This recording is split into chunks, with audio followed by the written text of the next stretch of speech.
زاویار خاموشی سے شیشے کے اس پار ICU میں پڑے اپنے ماموں کو دیکھنے لگا، جو زندگی کی آخری سانسیں لے رہے تھے، جن ماموں نے بچپن میں سے باپ کی طرح پالا تھا۔ آج وہ ایک جھوٹی بدنامی کی وجہ سے موت کے منہ میں تھے۔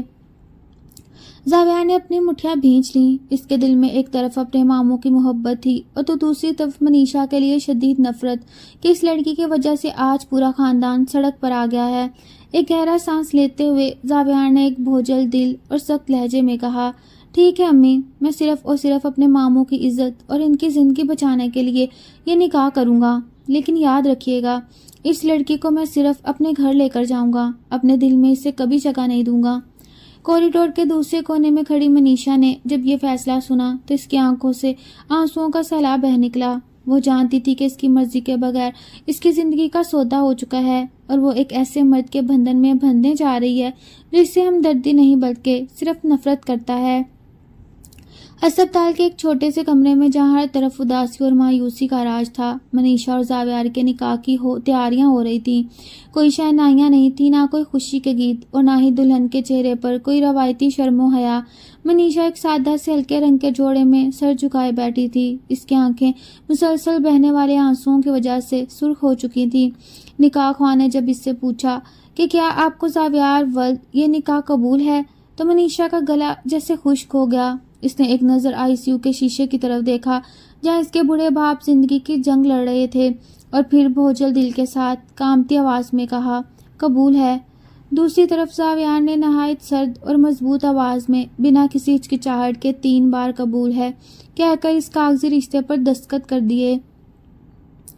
جیسے ہی نکاح مکمل ہوا، ہسپتال کے کمرے میں موجود چند قریبی رشتہ داروں نے زبردستی مبارکباد دی، لیکن اس مبارکباد میں کوئی گرمجوشی نہیں تھی۔ منیشا کی ماں نے روتے ہوئے اپنی بیٹی کو گلے سے لگایا اور پھر زاویار کے سامنے ہاتھ جوڑ دیے۔ زاویار بیٹا، میری معصوم بچی تمہارے حوالے ہے، اس کا خیال رکھنا۔ زاویار نے کوئی جواب نہیں دیا۔ اس کا چہرہ بالکل پرجمود اور سپاٹ تھا، جیسے اس کے اندر کوئی جذبہ ہی نہ ہو۔ رخصتی کا وقت آیا تو منیشا کے پاؤں جیسے زمین میں دھنس گئے تھے۔ وہ اپنے والدین کو اس حال میں چھوڑ کر ایک ایسے اجنبی کے ساتھ جا رہی تھی جو اسے گناہگار سمجھتا تھا۔ جب وہ زاویار کی گاڑی کی فرنٹ سیٹ پر بیٹھی تو گاڑی کے اندر کا ماحول بالکل سرد تھا۔ پورے راستے زاویار نے منیشا کی طرف مڑ کر بھی نہیں دیکھا۔ وہ اسٹیئرنگ پر اپنی گرفت مضبوط کیے بس سامنے سڑک کو گھورتا رہا۔ گاڑی کی کھڑکی سے باہر تیزی سے گزرتے ہوئے شہر کے مناظر دیکھ کر منیشا کو یوں لگا جیسے وہ اپنی خوشیوں اور اپنی معصوم دنیا کو ہمیشہ کے لیے پیچھے چھوڑ کر ایک نامعلوم اندھیری منزل کی طرف بڑھ رہی ہے جہاں اس کا استقبال صرف اور صرف نفرت اور طعنوں سے ہوتا ہے۔ جب زاویار کی گاڑی اس کے عالیشان گھر کے سامنے آ کر رکی تو رات کے 12 بج چکے تھے۔ پپھو نے منیشا کے لیے گھر کا دروازہ تو کھول دیا، لیکن ان کے چہرے پر موجود بیزاری اور غصہ صاف بتا رہا تھا کہ وہ اسے اس گھر کی بہو تسلیم کرنے کے لیے بالکل تیار نہیں۔ زاویار نے خاموشی سے منیشا کو اپنے کمرے کا راستہ دکھایا اور خود اس کے پیچھے کمرے میں داخل ہو گیا۔ کمرے کا دروازہ بند ہوتے ہی منیشا ایک کونے میں کھڑی خوف اور دکھ سے بری طرح کانپنے لگی۔ اس کے آنسو رکنے کا نام نہیں لے رہے تھے۔ زاویار کچھ دیر خاموشی سے اس کی حالت دیکھتا رہا، پھر اسے اپنی شیروانی کی کنڈیاں کھولیں اور منیشا کے بالکل سامنے آ کر کھڑا ہو گیا۔ منیشا نے ڈر کر اپنی نظریں جھکا لیں۔ زاویار کا لہجہ اتنا تلخ اور سرد تھا کہ منیشا کے دل پر تیر کی طرح لگا۔ میری طرف دیکھو منیشا، زاویار کی باروب آواز کمرے میں گونجی۔ منیشا نے روتے ہوئے دھندلی نظروں سے اس کی طرف دیکھا۔ زاویار نے صوفے کی پشت پر ہاتھ رکھتے ہوئے صاف لفظوں میں کہا، شادی کی یہ پہلی رات ہے اور میں کوئی بھی بات اندھیرے میں نہیں رکھنا چاہتا۔ تم اس کمرے میں ضرور ہو، لیکن میرے دل میں تمہارے لیے کوئی جگہ نہیں۔ میں نے یہ نکاح صرف اور صرف اپنے بوڑھے ماموں کی عزت اور ان کی زندگی بچانے کی خاطر کیا۔ میرے لیے تم اس گھر میں ایک مجبور لڑکی سے زیادہ کچھ بھی نہیں ہو، اس لیے مجھ سے کسی بھی قسم کی محبت یا بیوی والے حقوق کی امید بالکل مت رکھنا۔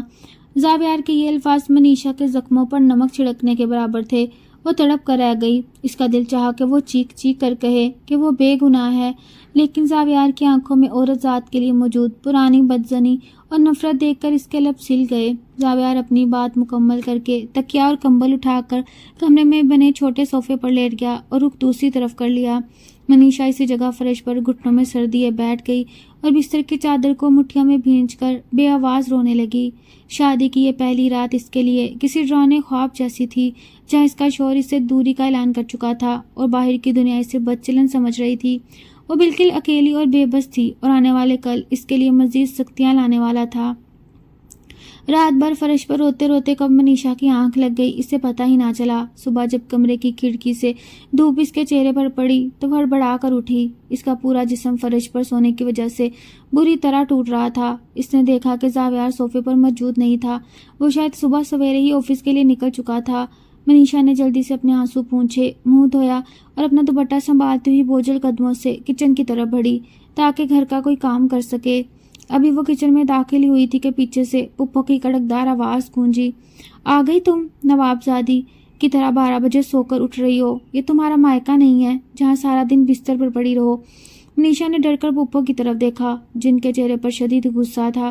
منیشا نے چولہے کے پاس کھڑی ہو کر انتہائی دھیمی آواز میں کہا، مجھے کھانا بنانا نہیں آتا پپھو۔ یہ سننا تھا کہ پپھو کا پارا 7ویں آسمان پر پہنچ گیا۔ انہوں نے منیشا کے قریب آ کر اس کا بازو جھٹکے سے پکڑا اور زہریلے لہجے میں بولی، کھانا بنانا نہیں آتا؟ ہاں، یونیورسٹی کے لڑکوں سے نین میں ٹکا لگانا تو بہت اچھے سے آتا ہے۔ اگر تمہاری ماں نے گھر کے کام کاج کروائے ہوتے اور تم پر نظر رکھی ہوتی تو آج یہ نوبت ہی نہ آتی کہ ہمیں خاندانی بدنامی چھپانے کے لیے تمہیں اس گھر میں لانا پڑتا۔ پپھو کا یہ تانا منیشا کے دل کے آر پار ہو گیا۔ اس کی آنکھوں سے موٹے موٹے آنسو ٹپک کر اس کے گالوں پر بہنے لگے۔ اس نے زندگی میں کبھی کسی کی سخت بات نہیں سنی تھی، لیکن آج اسے اپنی معصومیت کے باوجود بدچلنی کے تانے سننے پڑ رہے تھے۔ پپھو نے کچن کا سارا سامان اس کے سامنے پٹک دیا اور بولی، آج سے اس گھر کی نوکرانی تم ہی ہو، سارا کام تمہیں خود کرنا ہوگا، چلو اب جلدی ہاتھ چلاؤ۔ منیشا نے روتے ہوئے ہانڈی چولہے پر رکھی، تپتی ہوئی آگ کے سامنے اس کے ہاتھ کانپ رہے تھے اور آنسو تھے کہ رکنے کا نام نہیں لے رہے تھے۔ منیشا کچن کے کونے میں کھڑی برتن دھو رہی تھی اور اس کی سسکیاں فضا میں گونج رہی تھی کہ اچانک اسے محسوس ہوا جیسے کسی نے پیچھے سے اس کا قمیض کا دامن کھینچا ہو۔ اس نے چونک کر پیچھے دیکھا تو وہاں 3 سال کی ایک بے حد معصوم اور پیاری سی بچی کھڑی تھی جس کی بڑی بڑی معصوم آنکھیں منیشا کو بڑے غور سے دیکھ رہی تھیں۔ یہ عروج تھی، زاویار کی بیٹی۔ عروج نے اپنی سگی ماں کو کبھی نہیں دیکھا تھا اور وہ ہمیشہ دادی کی سختی کی وجہ سے ڈری سہمی رہتی تھی۔ عروج نے اپنی ننھی سی انگلی منیشا کے گال پر رکھی اور بہت معصومیت سے اکلا کر پوچھا، آپ رو کیوں رہی ہیں؟ آپ کو چوٹ لگی ہے؟ ایک معصوم بچے کے منہ سے ہمدردی کے یہ الفاظ سن کر منیشا کا دل بھر آیا۔ وہ وہیں فرش پر گھٹنوں کے بل بیٹھ گئی، عروج کو کھینچ کر اپنے سینے سے لگا لیا۔ عروج کی معصوم خوشبو نے منیشا کے زخمی دل پر مرہم کا کام کیا۔ عروج نے اپنے ننھے ہاتھوں سے منیشا کے آنسو پونچھے۔ آپ روئیں مت، میں آپ کو اپنی گڑیا دوں گی۔ منیشا نے روتے ہوئے مسکرا دی۔ اس نے عروج کے ماتھے پر پیار کیا اور بولی، میں نہیں رو رہی میری گڑیا۔ کچھ ہی دیر میں عروج منیشا سے اتنی گھل مل گئی جیسے ان کا صدیوں کا رشتہ ہو۔ منیشا نے اسے گود میں بٹھایا اور اپنے ہاتھوں سے اسے کھانا کھلایا اور اس کے بکھرے ہوئے بالوں کی پیاری سی چٹیاں بنائی۔ عروج جو ماں کی ممتا کو ترسی ہوئی تھی منیشا کے پاس آ کر کھلکھلا کر ہنسنے لگی۔ پپھو نے جب صحن سے یہ منظر دیکھا تو وہ تل ملا اٹھی، لیکن عروج کو اتنے دنوں بعد خوش دیکھ کر وہ بھی خاموش ہو گئیں۔ ادھر شام کو جب زاویار تھکا ہارا گھر لوٹا تو جیسے ہی وہ صحن میں داخل ہوا اس کے قدم وہیں رک گئے۔ اس نے دیکھا کہ منیشا عروج کو گود میں لیے اسے کوئی پیاری سی کہانی سنا رہی تھی اور عروج اس کے سینے سے لگی بڑے سکون سے سن رہی تھی۔ زاویار نے اپنی پہلی بیوی کو کبھی اپنی بیٹی سے اس طرح پیار کرتے نہیں دیکھا تھا۔ وہ تو عروج کو ایک بوجھ سمجھتی تھی۔ منیشا کے چہرے پر اس وقت جو سچی ممتا اور معصومیت تھی اسے دیکھ کر زاویار کے دل کے کسی بند کونے میں ایک ہلکی سی ہلچل ہوئی، لیکن اس نے فوراً اپنے تاثرات کو سخت کر لیا اور بنا کچھ کہے اپنے کمرے کی طرف بڑھ گیا۔ مگر وہ یہ بات ماننے پر مجبور ہو گیا کہ یہ لڑکی جیسی بھی ہے اس کا دل کالا نہیں۔ دن گزرنے کے ساتھ ساتھ منیشا کی زندگی ایک اٹھن روٹین میں ڈھل چکی تھی۔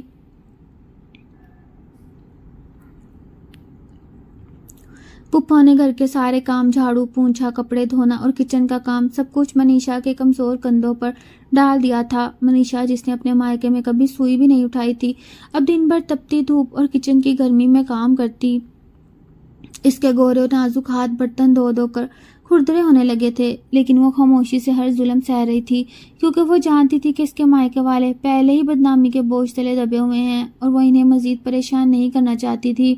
زاویار روزانہ صبح سویرے نکل جاتا اور رات گئے گھر لوٹتا۔ وہ منیشا سے بات کرنا تو دور، اس کی طرف دیکھنا بھی گوارا نہیں کرتا تھا، لیکن وہ چاہ کر بھی ایک چیز کو نظر انداز نہیں کر پا رہا تھا اور وہ تھی اس کی بیٹی عروج۔ عروج اب ایک پل کے لیے بھی منیشا سے دور نہیں ہوتی تھی۔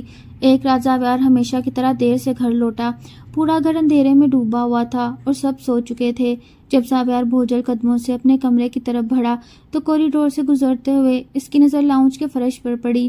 وہاں منیشا دیوار سے ٹیک لگائے فرش پر ہی سو چکی تھی۔ اس کے ہاتھ میں عروج کا کوئی کھلونا تھا اور اس کے چہرے پر شدید تھکن کے آثار تھے۔ کام کی کثرت کی وجہ سے اس کا معصوم کا چہرہ مرجھا چکا تھا۔ زاویار کے قدم وہیں رک گئے۔ وہ چند لمحے خاموشی سے فرش پر سوئی اس لڑکی کو دیکھتا رہا۔ اس کے دل میں پہلی بار ایک گہری ہمدردی نے سر اٹھایا۔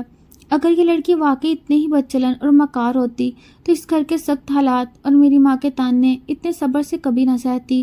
زاویار کے دماغ میں ایک خیال بجلی کی طرح گوندا۔ اس نے گہرا سانس لیا، آگے بڑھ کر آہستہ سے منیشا کو پکارنا چاہا، لیکن پھر اپنے ماضی کے زخموں کو یاد کر کے اپنے ہاتھ پیچھے کھینچ لیے۔ وہ بنا کچھ کہے اپنے کمرے میں چلا گیا، لیکن اس رات صوفے پر لیٹ کر وہ دیر تک منیشا کے سکے ہوئے معصوم چہرے کے بارے میں سوچتا رہا اور اس کی انا کی دیوار میں پہلی بار ایک چھوٹی سی دراڑ آ چکی تھی۔ موسم بدل رہا تھا اور رات کے وقت سردی کی لہر گہری ہوتی جا رہی تھی۔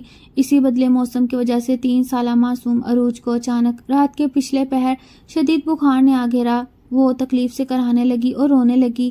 عروج کے رونے کی آواز سب سے پہلے منیشا کے کانوں میں پڑی، جو لاؤنج میں لیٹی ہوئی تھی۔ وہ فوراً تڑپ کر اٹھی اور بھاگتی ہوئی عروج کے کمرے میں پہنچی۔ عروج کا پورا جسم توے کی طرح تپ رہا تھا اور وہ تیز بخار میں ہذیان ہک رہی تھی۔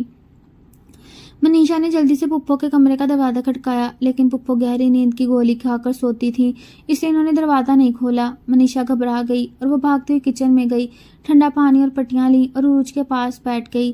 وہ رات بھر جا کر عروج کے ماتھے اور پاؤں پر ٹھنڈے پانی کی پٹیاں کرتی رہی۔ عروج نے روتے ہوئے منیشا کی قمیض کو اپنے ننھے ہاتھوں میں جکڑ لیا تھا۔ مما، درد ہو رہا ہے۔ عروج نے بخار کی حالت میں منیشا کو مما پکارا۔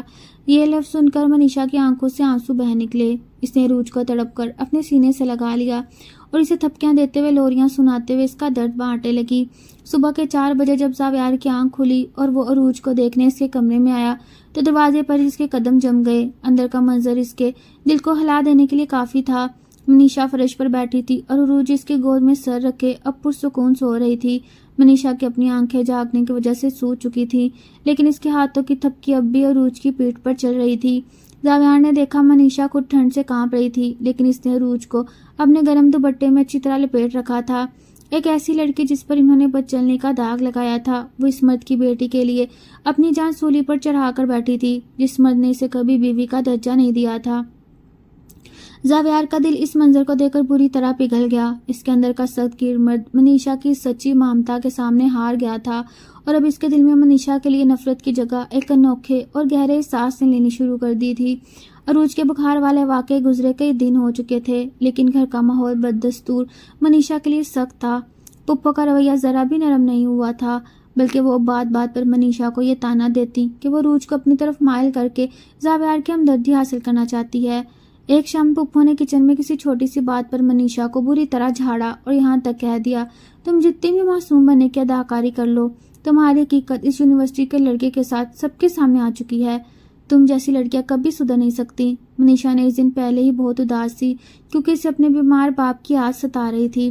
پپو کے اس آخری تانے نے اس کا صبر کا پیمانہ لبریز کر دیا۔ وہ روتی ہوئی بھاگ کر کمرے میں آئی اور بیڈ پر گر کر سسکیاں لینے لگی۔ رات کو جب زاویار کمرے میں داخل ہوا تو اس نے منیشا کو اس طرح ٹوٹ کر روتے دیکھا۔ پچھلے کئی دنوں سے زاویار کے دل میں منیشا کے لیے جو ہمدردی جاگی تھی، وہ اسے خاموش رہنے نہیں دے رہی تھی۔ زاویار اس کے قریب آیا اور گہری سنجیدہ آواز میں بولا، منیشا کیوں رو رہی ہو؟ کیا میری ماں نے پھر کچھ کہا ہے؟ منیشا نے تڑپ کر سر اٹھایا۔ اس کی آنکھیں سرخ ہو رہی تھی اور چہرے پر کرب تھا۔ وہ اپنی جگہ کھڑی ہوئی زاویار کی آنکھوں میں آنکھیں ڈال کر روتے ہوئے پھٹ پڑی۔ زاویار صاحب، اب مجھ سے یہ جھوٹی ہمدردی کیوں دکھا رہے ہیں؟ آپ بھی تو مجھے وہی سمجھتے ہیں نا جو یہ دنیا سمجھتی ہے۔ آپ بھی مجھے بدچلن اور گناہگار سمجھتے ہیں، اس لیے شادی کی پہلی رات سے لے کر آج تک مجھ سے دور رہتے ہیں نا۔ اگر آپ کے دل میں میرے لیے صرف حقارت ہے تو مجھے بتا دیجئے، میں یہ روز روز کا مرنا نہیں برداشت کر سکتی۔ منیشا کے اس اچانک اور تیکھے سوال پر زاویار بالکل خاموش ہو گیا۔ اس کی گہری آنکھوں میں ایک عجیب سا سسپینس ابھرا۔ وہ چند سیکنڈ منیشا کے روتے ہوئے چہرے کو دیکھتا رہا۔ اس کے لب ہلے جیسے وہ کچھ کہنا چاہ رہا ہو، لیکن اس نے خود پر قابو پایا، رخ موڑا اور بنا کوئی جواب دیے خاموشی سے کمرے سے باہر نکل گیا۔ منیشا صوفے پر گر کر دوبارہ رونے لگی۔ منیشا یہ سمجھ رہی تھی کہ زاویار اس سے نفرت کرتا ہے اور اس کی بات کا جواب دیے بغیر چلا گیا، لیکن حقیقت اس کے بالکل برعکس تھی۔ زاویار دراصل کوئی اندھا یا بے وقوف مرد نہیں تھا۔ جب سے اس کا منیشا سے نکاح ہوا تھا اور اس نے گھر میں منیشا کی معصومیت، صابرہ مزاج اور عروج کے لیے اس کی سچی محبت دیکھی تھی، اس کے دل نے گواہی دے دی تھی کہ منیشا بے گناہ ہے۔ وہ اپنی پہلی بیوی کے دھوکے کی وجہ سے محتاج ضرور تھا، لیکن وہ منیشا پر ظلم ہوتے نہیں دیکھ سکتا تھا، اس لیے وہ خاموش نہیں بیٹھا تھا، بلکہ وہ پچھلے کئی دنوں سے اپنے طور پر ایک خفیہ مشن پر کام کر رہا تھا۔ زاویار نے اپنے بزنس کے اثر و رسوخ اور اپنے قریبی دوست جو پولیس میں اونچے عہدے پر تھا کے ذریعے یونیورسٹی کے اس لڑکے احمر کا پورا کچا چھٹا نکلوایا تھا۔ زاویار کے پاس اب احمر کے فون کا پورا ڈیٹا، اس کے دوستوں کے بیانات اور وہ تمام معمولات آ چکی تھیں جن سے یہ ثابت ہوتا تھا کہ احمر ایک نمبر کا عیاش اور بدکماش لڑکا ہے اور اس نے منیشا سے بدلہ لینے کے لیے وہ تصاویر کمپیوٹر کے ذریعے خود بنوائی تھیں۔ زاویار اپنے آفس کے کیبن میں بیٹھا احمر کی فائل دیکھ رہا تھا۔ اس کی آنکھوں میں اس وقت ایک ہولناک غصہ اور تیکھا پن تھا۔ وہ اپنی مٹھیاں بھینچتے ہوئے اپنے اسسٹنٹ سے بولا، اس لڑکے نے ایک معصوم لڑکی کی زندگی برباد کی ہے اور میرے خاندان پر داغ لگایا ہے۔ میں اسے اتنی آسانی سے نہیں چھوڑوں گا۔ اب وقت آ گیا کہ اس بھیڑیے کو اس کے اصل انجام تک پہنچایا جائے اور منیشا کو اس کا کھویا ہوا مان واپس دلایا جائے۔ زاویار کا یہ روپ بالکل نیا اور جاندار تھا۔ وہ منیشا کی بے گناہی کا پکا ثبوت حاصل کرنے کے بالکل قریب تھا۔ زاویار کا خفیہ مشن اب اپنے آخری اور سب سے اہم مرحلے میں داخل ہو چکا تھا۔ وہ مزید ایک پل بھی ضائع نہیں کرنا چاہتا تھا، کیونکہ وہ اپنی آنکھوں سے منیشا کو روز گھٹتے اور آنسو بہاتے دیکھ رہا تھا۔ ایک شام جب احمد یونیورسٹی سے نکل کر اپنے چند آوارہ دوستوں کے ساتھ ایک سنسان کیفے کے پیچھے کھڑا اگلی کسی گھناؤنی پلاننگ میں مصروف تھا، تبھی اچانک وہاں 3 تیز رفتار کالی گاڑیاں آ کر رکیں۔ اس سے پہلے کہ احمد یا اس کے دوست کچھ سمجھ پاتے، ان گاڑیوں سے پولیس کے جوان اور زاویار کے باڈی گارڈز باہر نکلے۔ احمد نے گھبرا کر بھاگنے کی کوشش کی، لیکن زاویار کے گارڈز نے اسے چاروں طرف سے دبوچ لیا۔ احمد نے اپنے والد کی دولت کا روپ چھاڑنے کی کوشش کی اور اونچی آواز میں بولا، تمہاری ہمت کیسے ہوئی مجھے ہاتھ لگانے کی؟ جانتے ہو میرا باپ کون ہے؟ تبھی گاڑی کا دروازہ کھلا اور زاویار انتہائی باروب اور غضبناک چہرے کے ساتھ باہر نکلا۔ اس کی آنکھوں میں اس وقت احمد کے لیے سچی نفرت اور تیکھا پن تھا۔ زاویار نے بغیر کوئی فلمی ڈرامہ یا مار دھاڑ کے انتہائی سرد اور کڑکدار آواز میں پولیس افسر سے کہا، انسپکٹر صاحب، اس بھیڑیے کو اندر کیجیے اور قانون کے مطابق اس کا وہ حشر کیجیے کہ یہ زندگی بھر کسی شریف لڑکی کی عزت پر داغ لگانے کا سوچ بھی نہ سکے۔ تمام ثبوت، اس کے فون کا ڈیٹا اور ایڈیٹنگ کرنے والے لڑکے کا بیان پہلے ہی آپ کے پاس پہنچ چکا ہے۔ پولیس نے احمد کو جھٹکے سے ہتھکڑی لگائی اور گاڑی میں ڈال دیا۔ جب پولیس کی لاٹھی احمد پر پڑی اور اس پر قانون کا گھیرا تنگ ہوا تو اس کا سارا غرور اکڑ خاک میں مل گئی۔ اس نے جیل کی سلاخوں کے پیچھے روتے ہوئے اعتراف کر لیا کہ منیشا بالکل پاک دامن اور بے گناہ ہے اور اس نے صرف ایک تھپڑ کا بدلہ لینے کے لیے وہ جھوٹی تصاویر بنوائی تھیں۔ احمد کا یہ تحریری اور ویڈیو اعترافی بیان اب زاویار کے ہاتھ میں تھا، جو منیشا کی معصومیت کا سب سے بڑا گواہ تھا۔ اگلی شام زاویار جب گھر لوٹا تو اس کے ہاتھ میں ایک سرکاری فائل اور ایک موبائل ریکارڈنگ تھی۔ گھر کا ماحول ہمیشہ کی طرح بوجھل تھا۔ پپو سین میں بیٹھی تسبیح پڑھ رہی تھی اور منیشا کچن میں شام کی چائے بنا رہی تھی۔ اس کے چہرے پر وہی پرانی اداسی تھی، کیونکہ وہ اب بھی خود کو سب کی نظروں میں گناہ گار سمجھ رہی تھی۔ زاویار نے سین کے بیچوں بیچ آ کر بھوجل لیکن مضبوط آواز میں پکارا، امی اور منیشا، تم بھی باہر آؤ، مجھے آپ سب سے ایک بہت ضروری بات کرنی ہے۔ زاویار کی آواز میں ایسا ٹھہراؤ اور سنجیدگی تھی کہ پپو نے چونک کر تسبیح روک دی۔ منیشا بھی ہاتھ میں چائے کا کپڑے صاف کرنے والا رومال لیے ڈرتے ڈرتے کچن سے باہر آ گئی۔ زاویار نے بغیر کوئی دیر کیے وہ فائل پپو کے سامنے میز پر پٹک دی اور اپنے موبائل پر احمد کا وہ اعترافی بیان پلے کر دیا، جس میں وہ رو رو کر اپنی سازش کا اعتراف کر رہا تھا اور منیشا کی پاک دامنی کی گواہی دے رہا تھا۔ جیسے ہی احمد کی آواز صحن میں گونجی، پپو کے ہاتھ سے تسبیح چھوٹ کر زمین پر جا گری۔ ان کے پاؤں تلے سے جیسے زمین ہی نکل گئی۔ انہوں نے اپنی بہو پر اتنے ہولناک الزامات لگائے تھے، اسے بدچلن کہا تھا، لیکن سچائی تو یہ تھی کہ وہ بالکل پاک اور معصوم تھی۔ منیشا نے جب احمد کی زبان سے اپنی بے گناہی کا سچ سنا تو اس کے ہاتھ سے وہ رومال چھوٹ گیا اور وہ وہیں سین کے فرش پر بیٹھ کر پھوٹ پھوٹ کر رو پڑی۔ یہ آنسو دیکھ کے نہیں تھے، بلکہ اپنا کھویا ہوا مان اور عزت واپس ملنے کے تھے، جو زاویار نے اسے لوٹائی تھی۔ زاویار نے اپنی ماں کی طرف دیکھا اور نہ اس سنجیدہ لہجے میں بولا، امی، دیکھ لیا آپ نے سچ؟ جس معصوم لڑکی کو آپ روز تانے دیتی رہیں، وہ بالکل بے گناہ ہے۔ اس نے صرف اپنی غیرت کی خاطر اس لڑکے کو تھپڑ مارا تھا، جس کا بدلہ اس نے اتنی گھنونی سازش سے لیا۔ پپو کا سر شرمندگی سے جھک گیا. ان کے پاس اب منیشا کی طرف دیکھنے کی ہمت بھی نہیں بچی تھی. سچائی کا یہ دھماکہ پپو کے دل پر ایک گہرا اثر چھوڑ گیا. ذہن میں ایک عجیب سی خاموشی چھا گئی جس میں صرف منیشا کی سسکیوں کی آواز گونج رہی تھی. پپو جو ہمیشہ اپنی زبان کے تیروں سے منیشا کے دل کو زخمی کرتی تھی آج بالکل بے بس اور لاجواب کھڑی تھی.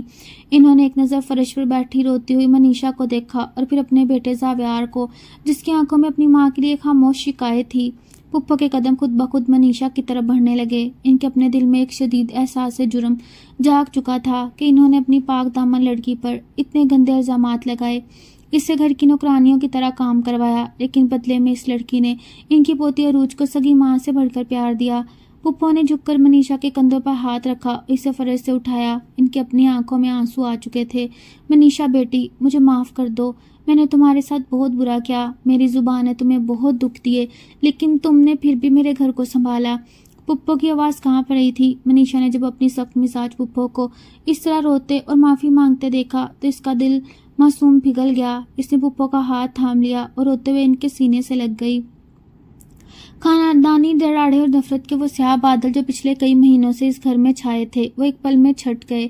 زاویار نے خاموشی سے یہ منظر دیکھ رہا تھا. اس کے چہرے پر ایک اطمینان بخش مسکراہٹ ابھری، لیکن اس کی نظریں مسلسل منیشا کے چہرے پر ٹکی ہوئی تھیں، جیسے اس نے آج اس کا کھویا ہوا امان واپس لوٹا دیا تھا. گھر کا ماحول اب بالکل بدل چکا تھا. پپو اب منیشا کو کچن کے کاموں سے روک دیتی اور اسے پیار سے اپنے پاس بٹھاتی.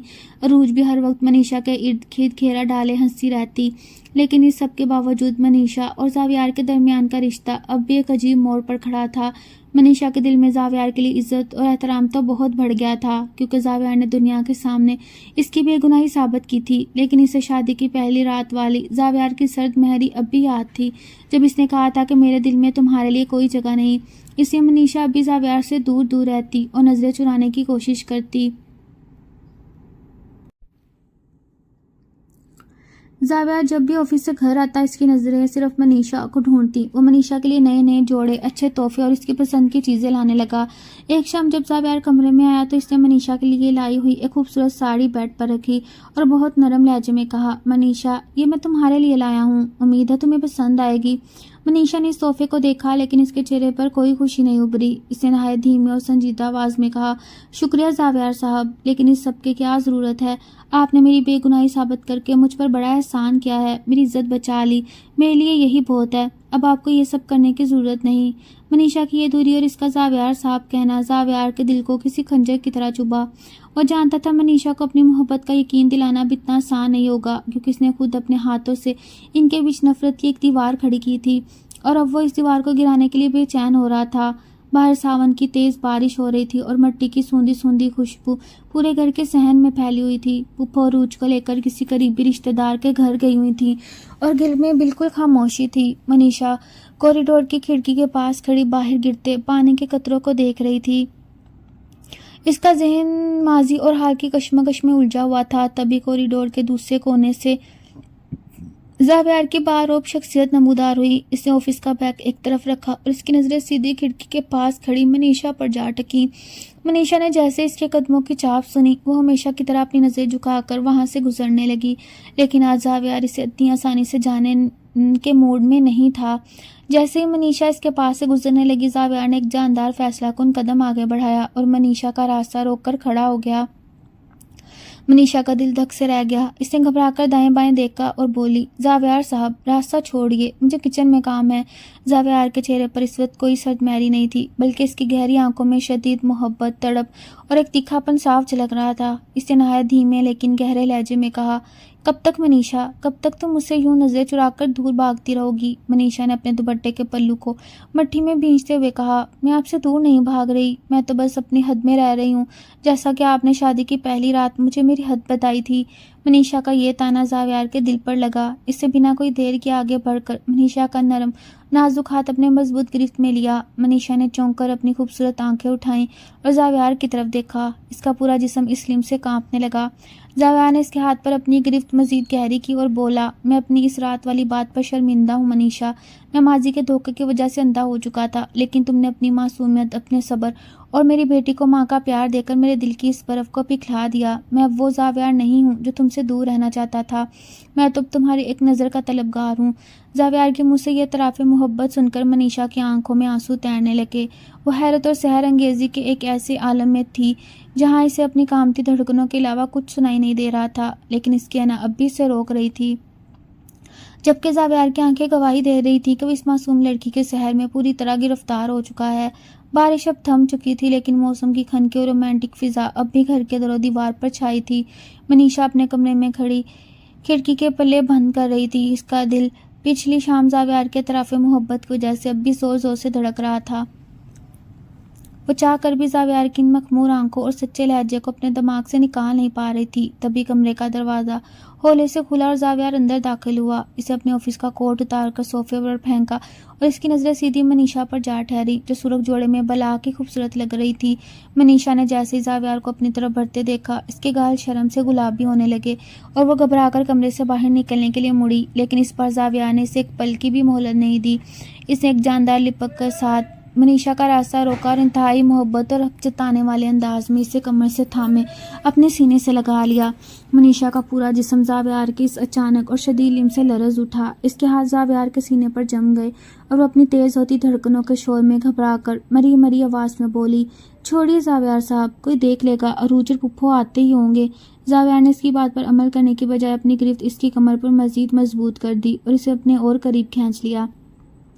اس کی آنکھوں میں اس وقت شدید محبت، دیوانگی اور ایک تیکھا پن تھا جو منیشا کے دل کو پگھلا رہا تھا۔ زاویار اس کے معصوم اور شرم سے جھکے چہرے کے قریب جھکا۔ اس کے لب منیشا کے کان کے پاس پہنچے تو اس کی گرم سانسیں منیشا کی گردن کو چھونے لگیں۔ وہ انتہائی مدھم اور سحر انگیز سرگوشی میں بولا، اس لڑکے احمر کو تو اس کے جھوٹ اور سازش کی سزا مل گئی منیشا، اب تمہاری باری ہے۔ منیشا نے حیرت اور دھڑکتے دل کے ساتھ اپنی لمبی پلکیں اٹھائیں اور زاویار کی گہری آنکھوں میں جھانکتے ہوئے کانپتے لبوں سے پوچھا، میری سزا؟ میں نے کیا کیا ہے اور میری سزا کیا ہے؟ زاویار کے لبوں پر ایک دلکش اور فاتحانہ مسکراہٹ ابھر آئی۔ اسے اپنا ایک ہاتھ منیشا کے چہرے پر رکھا اور اس کے نرم لبوں پر اپنی انگلی رکھتے ہوئے نہایت گہرے لہجے میں کہا، میری قید میں عمر بھر کے لیے محبت کی سزا، ایک ایسی قید جہاں تم کبھی رہا ہونا نہیں چاہو گی اور نہ ہی میں تمہیں کبھی رہا کروں گا۔ یہ کہہ کر زاویار نے تمام فاصلے مٹاتے ہوئے منیشا کو ہمیشہ کے لیے اپنے وجود کا حصہ بنا لیا۔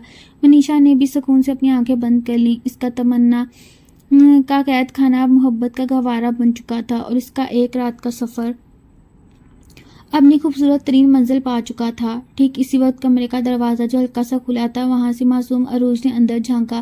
اپنی اور مما اور پاپا کو یوں ہنستے اور خوش دیکھ کر اس کے چہرے پر بھی ایک پیاری سی مسکراہٹ آ گئی اور وہ شرارت سے اپنے ننھے ہاتھوں سے آنکھیں بند کر کے پیچھے بھاگ گئی۔